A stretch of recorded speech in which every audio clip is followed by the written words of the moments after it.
Okay, so I don't know about you, but I'm about to have some fun, and reviewing headphones after all still is the most fun for me, because I actually had either the choice between making the long overdue review of the Monolith Monoprice M1060s or to finally relax for once. It's a holiday today and just watch a movie, but well, here I am.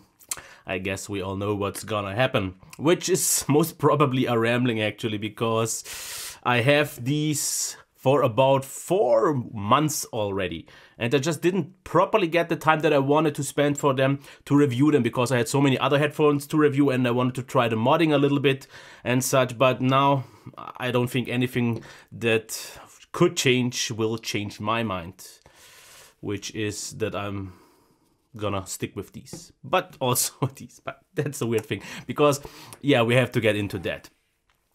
The M1060s are a kinda cheaper ripoff of the LCD2. These are the classics, not the 2s, but kinda similar. And that's kind of Audeze's cheaper answer for these, because these kinda gave them a hard time. But maybe a little bit later on, but I kinda get the similarities, but not really that much, because especially the headband is so completely different. And let's look at this. Yes. Yeah, not really. Okay, let's put them to the side for a bit and talk about the cable.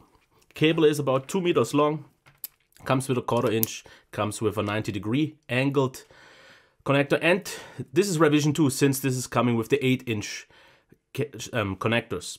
I think that solution actually works really nice. Cable's quality I like a lot, because it's a very soft cable. It doesn't really tangle up for some reason, and it still feels high quality. It seems to be kind of thin, but I really like the quality, and due to having a little bit of a different connector, it's quite easy for me to find them in the stack of cables that I use for my other headphones. Now about these. Let me talk about what I don't really like so much, which is the way the headband works. Look at how floppy this is, and every time I pick it up, it never actually has the position it should have. And I have never seen a headband that does something like this.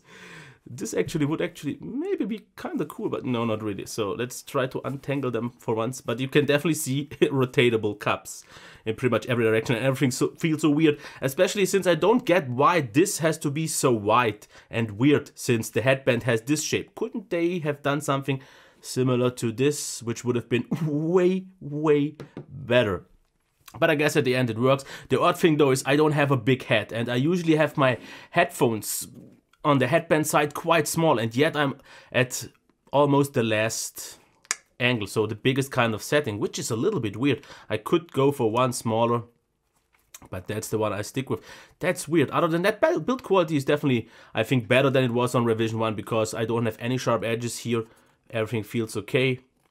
The design is just weird. Now the band, this is not like super soft, but quality is fine. There is also some dampening, but it's weird because, okay, yeah, super soft leather, way more expensive on the Audeze LCD2, but for some reason this has nothing, no padding at all, and yet it is crazy comfortable. This is good, but with padding, which is weird. Now, other than that, of course, the screws, the design is okay. I would be okay if this wouldn't be all that floppy. But once I have them on my head, this is not really an issue.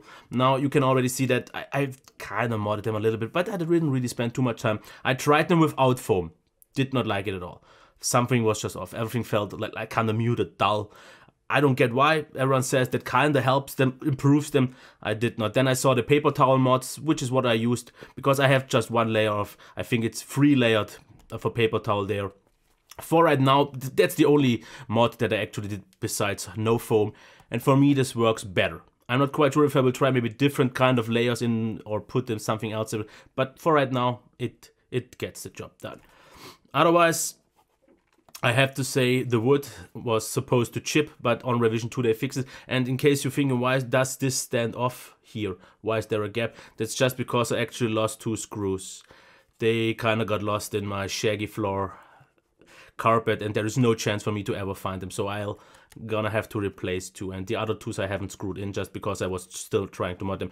Now, when we talk already about modding, yes, you can take off the pads, but as you can see, they are glued on, which is actually not done that amazing. I could just rip this off, but I don't want to, because I don't have any alternatives. But if someone, maybe Audeze, if you listen to that, but I don't think that's gonna happen, send me these pads.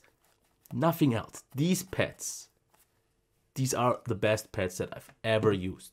And I think they could maybe improve the comfort here. But one thing that I like, they are angled, which is okay. Thick enough, soft enough. And the size is good, because my ears never done. And this is incredibly thick. This is even thicker and deeper than on the LCD2, where it's already no issue. So this maybe also makes the headphone feel a little bit wider. Now, of course, this is the open back version. There is a closed one right now, which is supposed to fix a few things that the first one had, but it's definitely not the design. Other than that, the connectors I've already said. But yeah, that's it. So let's put them on. And yeah, it does not look elegant. This looks like almost this picture, which happened on CanJam Europe. But yeah, because if I put the LCD2 on, this actually looks moderately subtle.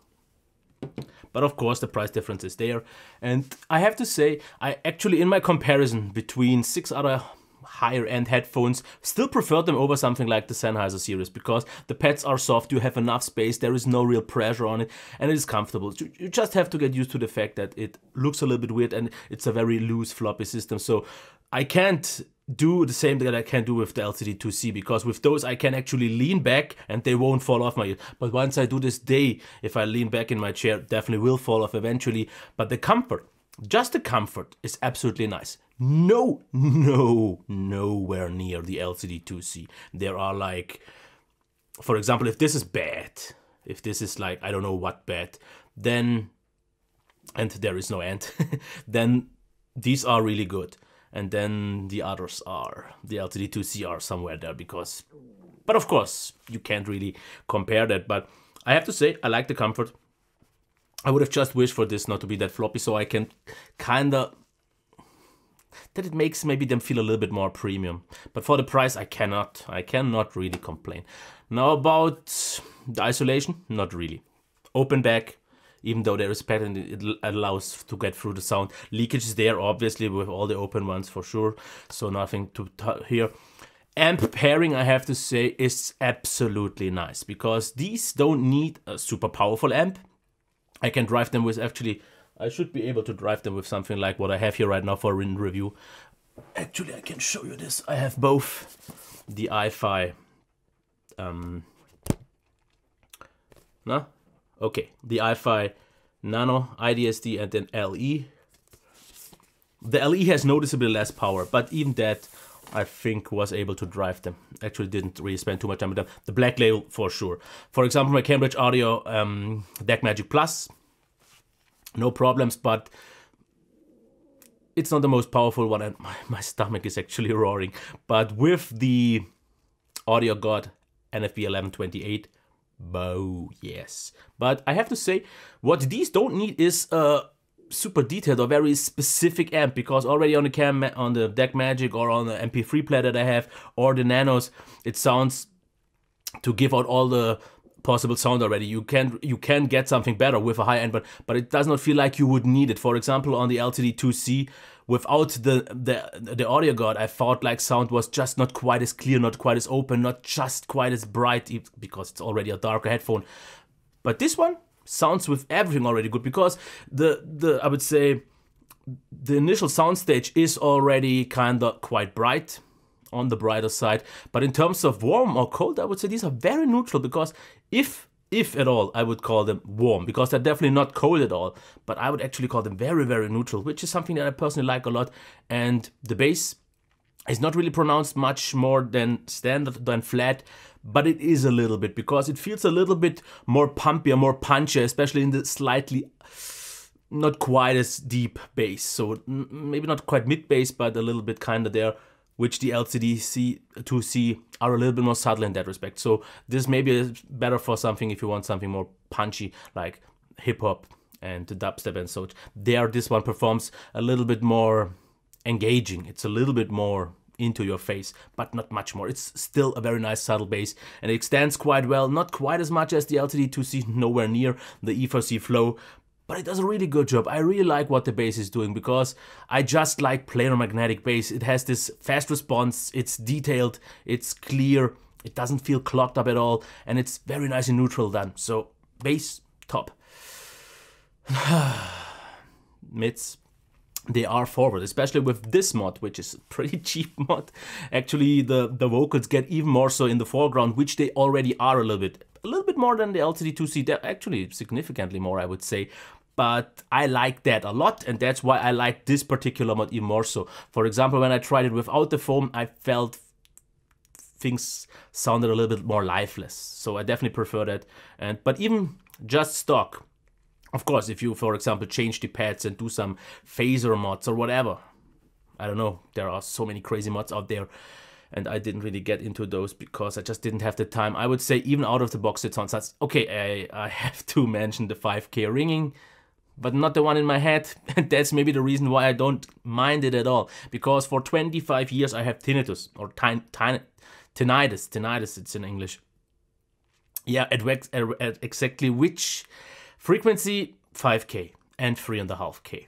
Along with some other sounds that I have that are, then fortunately enough, don't really have any impact on my hearing, because I did a checkup just again and it's just as good as it was 3 years before, where it was already great. So I have a good hearing still, but I have ringing all the time, 24/7 for 25 years, and I would wish for just 5 minutes of silence, just to know how that actually feels.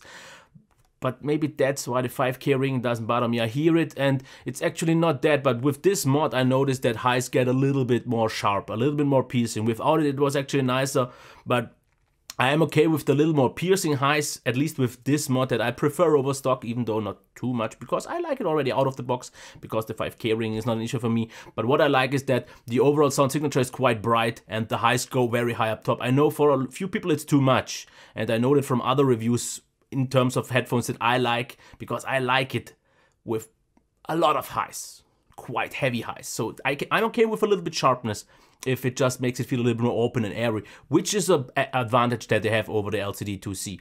And if I wouldn't have the audio guard that has kind of some options to get it brighter and fix that little bit of too much darkness for me, I have to say, because someone asked me in my comparison if I like these more than the LCD2C. Well, obviously not, otherwise I wouldn't have bought the LCD2C by now. But I like the general sound signature more. The qualities are not on the same level. The bass is just a little bit more refined. The mids here are a little bit more grainy, not quite as polished, not quite as mature. Same goes for the highs. But this is, after all, a $300 headphone. And I've paid like 330 euros with import and taxes and everything else, which is still, for this price, a steal. And when I had this way before the LCD2C or anything else and used it for a month, I was super pleased. I liked it way more than my Sennheiser HD600s, and I prefer it over the 650s. Okay, something like an Amaron Home, an Eon Flow, or similar ones, HD660s, sound better. But this one, on its own, for the price, still does a great job. And I know a lot of people, actually, I heard some comments that don't like them at all.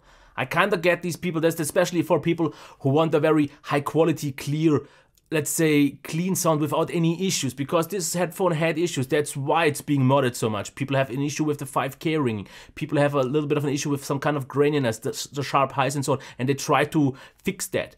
But if you don't have these issues, or if you just want to listen to music and you like the general sound signature, I think you won't have any issues with these, because I, despite having switched now, or at least now added the LCD2C, I like these still. And if they would release this one with a better headband, with similar pads like the LCD2Cs, and just refine it a little bit more, what I think they did with the closed ones, these could be better than the LCD2C. Because, for example, the MS3, I think pretty much everyone knows him, because his headphone reviews actually get viewed, except compared to mine. But he said that his modded 1060 closed ones, actually he would prefer over the LCD2C.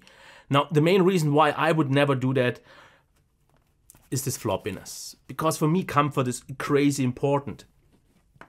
And even though you could fix some of the things about this, the 1060s compared to the 1060, I mean with the 1060s, with some mods, because after all he had to mod them, and which makes them more expensive, though, you cannot reach this headband, you cannot reach this comfort. Crazy good. Okay, maybe you could improve the pads, you could I don't know, but it's just not the same. But it's also not the same price, because these are 300, the closed ones I think 350, which is still way better value. So whoop, whoop, whoop. Just real quick, I have to stop myself because I actually completely forgot one thing that I, for some reason, recently forget about headphones. Soundstage. Well, this is actually an important part that I did not talk about because it's a very wide soundstage. This is one of the widest sound stages that I've had so far. The imaging is actually also really good, but personally, I don't really like gaming on these. For example, I've heard a lot of people actually like it a lot, but for me it felt very distant and actually kind of lifeless, which is weird since this is the complete opposite what they offer in terms of sound for music. So not for gaming, but if you like a wide soundstage, definitely noticeably even wider than on the LCD2, they also lose a little bit out on structure on the open end. So very wide. If you like that. Personally, this mod, just the paper towels, actually got it this little bit closer that I like them even more because I don't like a crazy huge soundstage, and if you can kind of bring it a little bit closer but kind of refine things a little bit more, then you got me. And let's continue. I'm just gonna say it like this. Do I regret buying them now, or won't I ever listen to them anymore? No, that's not the case. I will still, from time to time, just grab these because I can just about as much enjoy music, especially if I want something a little bit more bright or something that is a little bit more satisfying, a little bit just brightening me up. Because the LCD2C, and I don't know why I compare them all the time with them, are just something more relaxing. These are not, I wouldn't call them visceral or something like that, but they are definitely a little bit lighter on the head. I mean, in terms of emotions. This is just easier to listen to because it's not quite as, not demanding, but actually it's a little bit less demanding because you can get some things out of the LCD2 that you then can't get here out. But I also know a lot of people always ask about the aeon flow issues, like I said in my comparison already, that I didn't use that one with the same amps that I do have by now. So I can't quite judge. I personally would put it pretty much on a similar level as the LCD2C, which has no relation now to this one, I would guess, but you can ask me in the comments about that one. But not to make this review too long, for the price, I still like them a lot. They are not flawless. They actually have quite many, but small flaws. And if you can accept these, I would be totally pleased with this one even still, if I wouldn't have something better now. Because I've seen people talking about this being an end game, this being better than the LCD2C, and I have not reviewed the LCD2. I mean, LCD2, not the 2C. I have not reviewed the 2, but I think the value definitely is better here because the 2s were way heavier than the LCD2C, way heavier than these. Even though also very comfortable, but for many people just too heavy. And I'm not quite so sure about the sound signature because I only used them for half an hour or something like that. So I don't think these actually deserve to be compared with them. They are something completely different, not just because of the price, but also the sound signatures are completely different. These are less warm, these are brighter, these are a little bit different in terms of the bass. The highs are way more pushed, so the sound frequencies or the response or the signature aren't really similar. So that's why I don't get why so many people compare them. These are what they are, even though they might be some kind of knockoff of the LCD2, I think some patents and so on. It doesn't matter. For 300, they do a banging job. I think most people who are not looking for the most flawless headphone, but just something fun to listen to, something very neutral, but since something still very audiophile with a nice sound signature, will be pleased. And I'm not gonna call it an end game, not even a mid-end end game or something like that, because I don't really think that's a thing. Maybe it is, maybe it's not, but they are really, really nice. And compared to the competitors that I've reviewed in a similar price range or even higher, I think these stack up just as good, or depending on what you prefer, even better. Now, would I get these? And I was told I say these too many times. I don't care. Or the Sennheiser HD660. Now, in that case, Sennheiser HD660, because those are sound-wise totally amazing. I just didn't like the comfort so much. If they would fix that, if they would feel a little bit more like my 600s, yeah. But still, those are better. These are cheaper, but still good. But then there are also things to consider, like, for example, the Hi-Fi-Man for the 400s, the 400Es, the Sundaras from Hi-Fi-Man that I just can't review. I just can't get my hands on them. So if anyone is listening with context to Hi-Fi-Man, let me know, because I want to review a lot more of those headphones, but I can't get to them. And yes, this video was way too long. No one cares. And that's why I don't care. This video is way too long and it got completely off the track and anything else, because compared to most headphone reviewers, my videos for headphones don't get any views. So I'm totally okay with that, since the important part for me is using these, enjoying these. And that's why I could go on for 10 more minutes and talk about this. The whole experience, about modding possibilities of the sound, of the experience and so on. And it would be fine, but I'm not gonna do that because I actually think I've said enough. Yeah. And that's why I'm gonna stop this video. For those 5 people still watching, a like would be nice, but otherwise, have a nice time. Until next time.